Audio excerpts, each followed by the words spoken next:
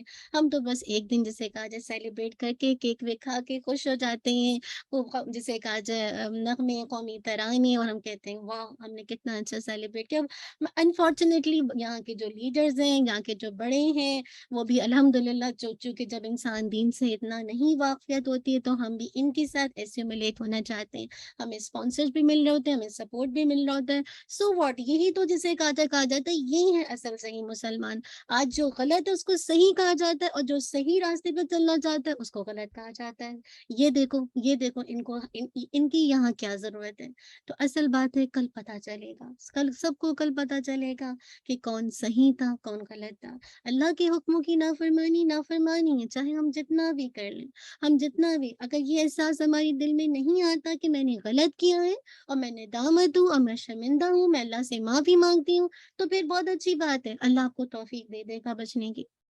لیکن اگر کوئی وہ جرم ہی نہیں ہے اور ایک دوسرے پہ ٹالتے رہے، سو واٹ، یہ تو بہت ایکسٹریم باتیں کرتی ہیں، یہ تو ایسی باتیں کرتی ہیں جسے کہا جائے جو آج کے معاشرے میں نظر نہیں آ رہا۔ تو آج تو الٹی ہی گنگا بہ رہی ہے نا۔ آج آپ دیکھیے جو صحیح ہوتا ہے اس کو لوگ غلط کہتے ہیں، اور جو غلط کر رہا ہوتا ہے اس کا لوگ ساتھ دے رہے ہوتے ہیں۔ آج کتنے لوگ ہیں جو غلط کا ساتھ دینے کے لیے کھڑے ہیں۔ آج حق کو باطل، باطل کو حق کر کے پیش کیا جا رہا ہوتا ہے۔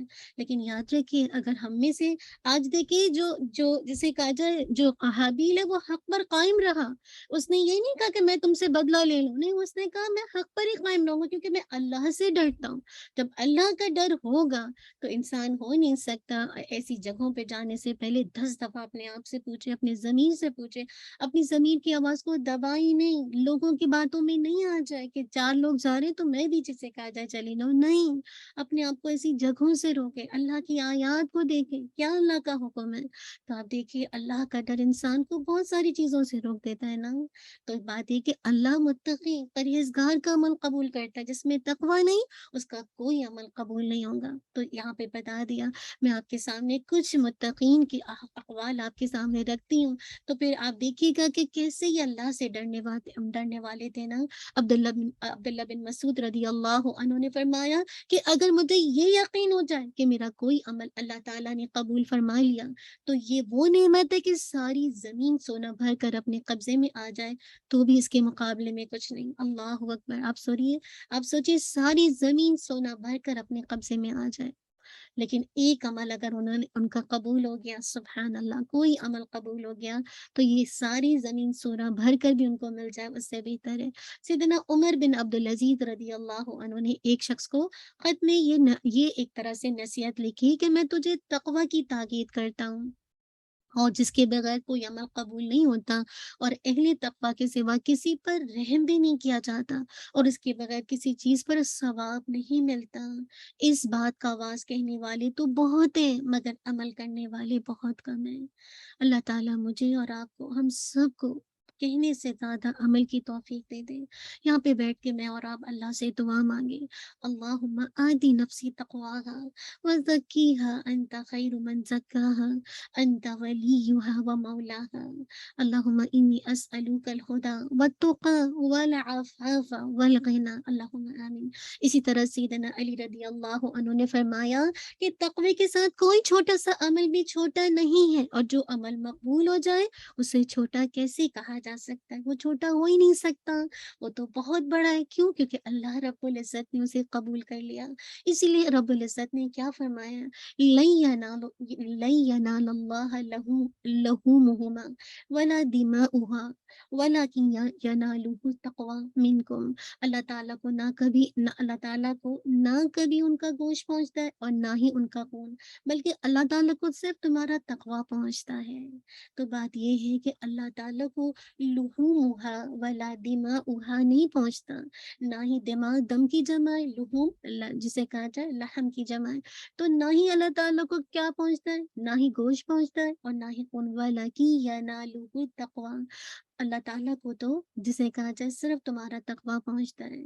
اسی لیے کہا سورہ حج کی آیت ہے، آیت نمبر 37 آگے کہا جا رہا ہے لَئِن بَسَطتَ إِلَيَّ يَدَكَ لِتَقْتُلَنِي مَا أَنَا بِبَاسِطٍ يَدِيَ إِلَيْكَ لَأَقْتُلَكَ، یقیناً اگر تو نے میری جانب اپنا ہاتھ بڑھایا تاکہ تو مجھے قتل کر دے تو میں اپنا ہاتھ تیری جانب بڑھانے والا نہیں۔ کتنی بڑی بات ہے یہ آیت، جسے کہا جائے امن، تقوی اور صلح کی بہترین نمونہ پیش کرتی ہے کہ کوئی آپ کو قتل کرنا چاہتا ہے اور آپ آگے سے کہیں ما انا بباسطی یدی الیک لاقتلک، میں اپنا ہاتھ تیری جانب نہیں بڑھانے والا ہوں کہ میں تجھے قتل کر دوں۔ کیوں؟ آگے بتا دے انی اخاف اللہ، کیوں؟ کیونکہ میں تو اللہ سے ڈرتی ہوں۔ کون اللہ ہے؟ رب العالمین، جو تمام جہانوں کا رب ہے۔ اللہ اکبر۔ یہ نمونہ ایسے وقت میں پیش کیا جا رہا ہے جب انسان اور اس کا ضمیر تک غصے میں آ جاتا ہے۔ آپ دیکھیں نا، کوئی آپ کو قتل کی دھمکی دے، آپ کو غصہ نہیں آئے گا؟ آپ کو نہیں جسے کہا جائے اندر سے، جسے کہا جائے بے چینی ہوگی، اس نے مجھے قتل کی دھمکی دی ہے، آپ اسے باہر ہو جائیں گے۔ لیکن ایسے موقع پر کون یہ جملہ کہہ سکتا ہے ما انا بباسط یدی الیک لاقتلن، یقیناً اگر تو نے میری جانب اپنا ہاتھ بڑھایا تاکہ تو مجھے قتل کر دے تو میں اپنا ہاتھ تیری جانب بڑھانے والا نہیں۔ اللہ اکبر۔ یہ الفاظ آج، یہ مزاج اگر آج امتوں کا پیدا ہو جائے، ایک ایک فرد کی جسے کہا جائے زبان سے یہ الفاظ ادا ہو تو آپ دیکھیے گا دشمنی دوستی میں بدل جائے گی۔ اللہ اکبر۔ یہ آیت واضح کرتی کہ قتل کے جواب میں، جوابی قتل کی تیاری سے اللہ کا خوف ہی صرف انسان کو بچا سکتا ہے۔ اسی لیے اس نے کہا نا، میں کیوں نہیں تمہاری طرف اپنا ہاتھ بڑھاؤں گا، انی اخاف اللہ، میں اللہ سے ڈرتا ہوں جو کہ رب العالمین ہے۔ اللہ کے نبی صلی اللہ علیہ وسلم نے فرمایا جب دو مسلمان تلواریں لے کر لڑنے کے لیے ایک دوسرے کے سامنے آتے ہیں، پھر جنگ کرتے ہیں، تو قاتل اور مقتول دونوں جہنمی ہوتے ہیں۔ صحابہ رضی اللہ عنہم نے عرض کیا اللہ کی رسول صلی اللہ علیہ وسلم، یہ تو قاتل ہے، مقتول کا کیا معاملہ ہے؟ آپ صلی اللہ علیہ وسلم نے فرمایا اس کی بھی شدید خواہش تھی کہ اسے اپنے ساتھی کو قتل کر دے، لیکن بس یہ نہیں قتل کر سکا۔ دونوں ہی قتل کے ارادے سے آئے تھے، لیکن ایک دوسرے پر حاوی ہو گیا کیونکہ دوسرے کی بھی خواہش تھی، لہٰذا وہ بھی جسے کہا جائے دونوں جہنم کے ساتھی ہیں۔ اللہ اکبر۔ لیکن آپ دیکھیے کہ جو حابیل ہے وہ، اس کی کوئی خواہش نہیں ہے قتل کرنے کی، کیوں؟ کیونکہ انی اخاف اللہ، وہ اللہ سے ڈرتا ہے، اخاف اللہ، وہ اللہ سے ڈرتا ہے جو رب العالمین ہے۔ اگر یہ مزاج آج امت مسلمہ کا ہو جائے، یہ مزاج آج امت مسلمہ کے ہر شخص کا ہو جائے تو آپ دیکھیے یہ دوستی دشمنی میں، دشمنی دوستی میں بدل جائے۔ یہ کیسے بدل سکتی ہے؟ یہ آپس کے جو ہمارے رشتے، آپس کے جو رشتوں میں آپ دیکھیے کس قدر ناچار کیے، کس قدر آپس کے رشتے کھٹے ہیں۔ یہ اصول بتا دیا گیا کہ جب آپ کے ساتھ کوئی برا کرے، آپ کیا کریں گے؟ ٹٹ فور ٹیٹ کریں گے، آپ بھی اس کے ساتھ وہی برا کریں گے؟ نہیں، آپ کو جو چیز روکے گی اللہ کا تقوی، اللہ کا خوف تھا نا حابیل کے اندر، جس کی وجہ سے اس نے جوابی کاروائی نہیں کی، جوابی قتل کی تیاری نہیں کی۔ تو اللہ کا ڈر انسان کو گناہوں سے بچا سکتا ہے، اللہ کا خوف انسان کو گناہوں سے روک لیتا ہے۔ عمر رضی اللہ عنہ کا قول پہلے بھی آپ کے سامنے میں نے بتایا تھا نا کہ اگر کوئی اللہ کے حکم کی جسے کہا جائے نافرمانی کرتا ہے، اور آپ کو مطلب مراد ہے کہ کوئی بھی اللہ کے حکم کے خلاف ورزی کرتا ہے، تو تم اس کے مقابلے میں اللہ کے حکم کی نافرمانی نہ کرو۔ تو دیکھیے ایک مومن کے لیے حابیل اور قابیل کے قصے میں بہت سارا سبق ہے، بہت کچھ سبق ہے۔ یاد رکھیے جب کبھی آپ دیکھیں آپس کے رشتوں میں، یعنی آف کورس اگر آپس کے رشتوں میں بھی تو کتنی نفرتیں ہیں نا، کتنی حسد ہے، کتنی جیلسی ہے، کوئی کسی کی نعمت کو دیکھ کے خوش نہیں ہوتا۔ تو ایسے موقع پر جب آپ دیکھیں کہ آپ کے بھائی کے دل میں کچھ شر پسندی ہے کسی دوسرے کے لیے، تو اس کے جوش کو ٹھنڈا کریں، کوشش کریں کہ اس کو یہ بات بتائیں حابیل اور قابیل کا۔ تو آپ دیکھیے گا دوست اگر دشمنی ہے کسی کے خلاف تو اس کو دوستی میں بدلنے کی کوشش کریں، کسی کے خلاف آپس کے رشتوں میں حسد ہے تو اس کو ٹھنڈا کریں۔ کوئی ایک دم سے بدلہ لینے کے لیے بعض اوقات تو ہوتا ہے نا، یہ جانی کیفیت انسان کے اندر آتی کہ میں تو نہیں رہوں گا اس کو چھوڑے بغیر۔ اللہ نہ کرے کسی کی بیٹی کا کہیں رشتہ ہو اور آپس میں جسے کہا جائے مطلب ایسے مطلب وہ رشتہ ختم ہو، اور پھر ایسے آپس کے رشتے تھے اور ختم ہو رہے ہیں، تو آپ دیکھیے کیا